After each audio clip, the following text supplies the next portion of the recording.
Good morning, everyone. I'm Karin Natsuki, your instructor at Mr. Bear's YouTube Agricultural University. Let's kick off our new series with lots of energy. Starting today, we will be studying umami over several sessions. Can you explain what umami is?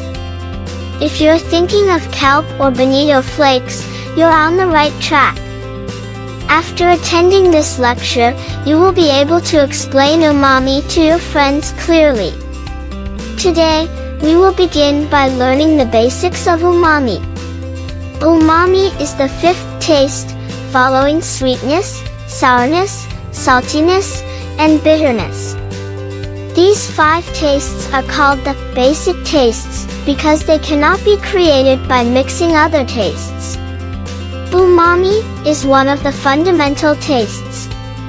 So, what substances make up umami? Umami mainly consists of amino acids such as glutamic acid and aspartic acid, nucleotides like inosinic acid, guanylic acid, and adenyl acid, and organic acids such as succinic acid. There isn't a single substance called umami. Rather, it is composed of several substances. Well-known substances like glutamic acid and inosinic acid are just a few among many. These umami components usually exist in combination with ions like sodium or potassium. For example, sodium glutamate. However, for simplicity, we'll refer to umami as glutamic acid, aspartic acid, inosinic acid, guanylic acid, and succinic acid. So, which foods are rich in the main umami substances like glutamic acid, aspartic acid, inosinic acid, guanylic acid, and succinic acid? First, let's look at foods high in glutamic acid.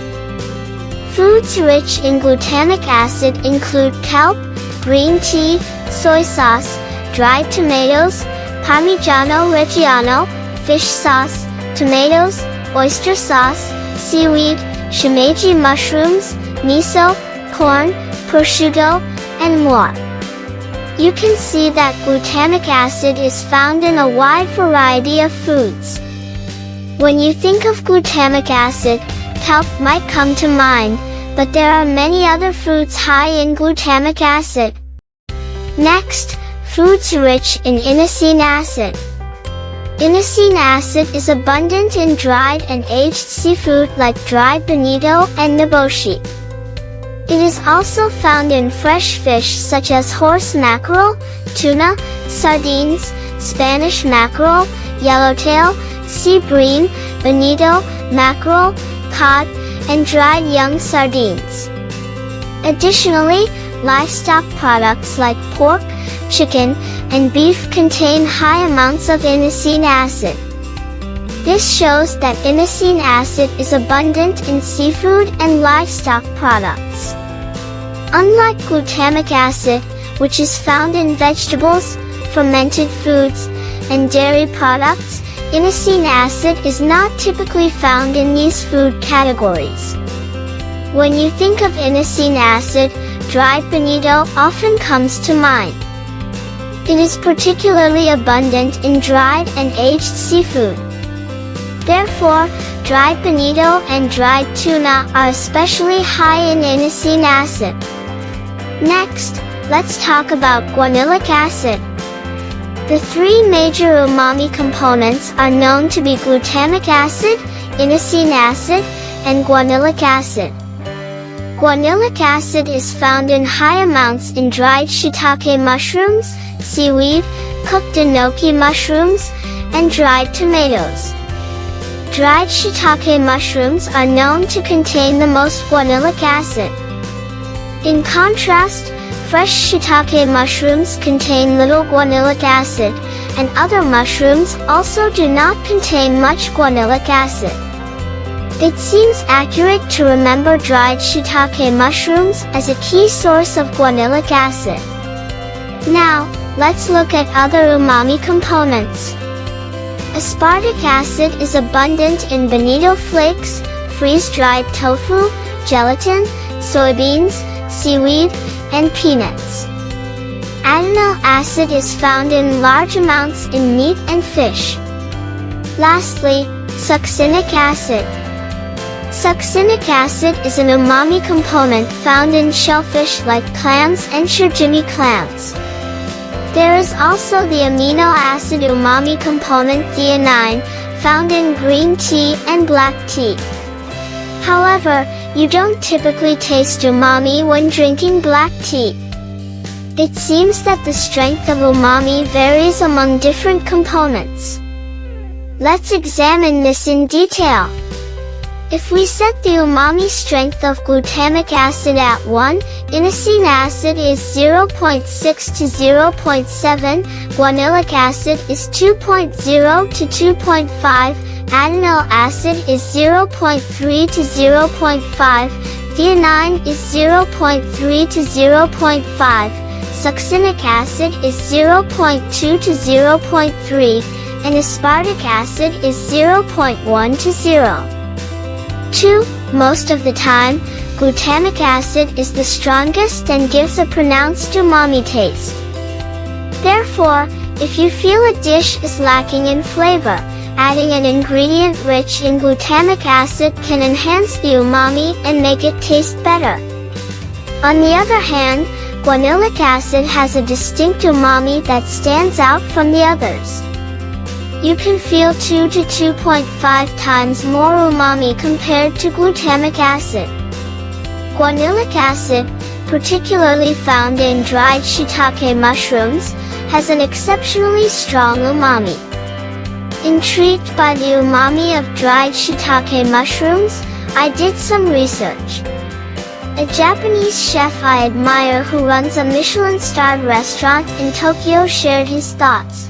Dried shiitake mushrooms contain a lot of umami components. Because the umami is so strong, it can disrupt the balance of Japanese cuisine. Thus, despite its strong umami, it's a difficult ingredient to use. Dried shiitake mushrooms are often used in simmered dishes, but their strong umami makes them unsuitable for refined Japanese cuisine like kaiseki. Indeed, dishes with dried shiitake mushrooms often seem dominated by their flavor. Conversely, a producer of dried shiitake mushrooms in Miyazaki Prefecture shared this perspective. Dried shiitake mushrooms, unlike other umami components, have a very strong umami taste.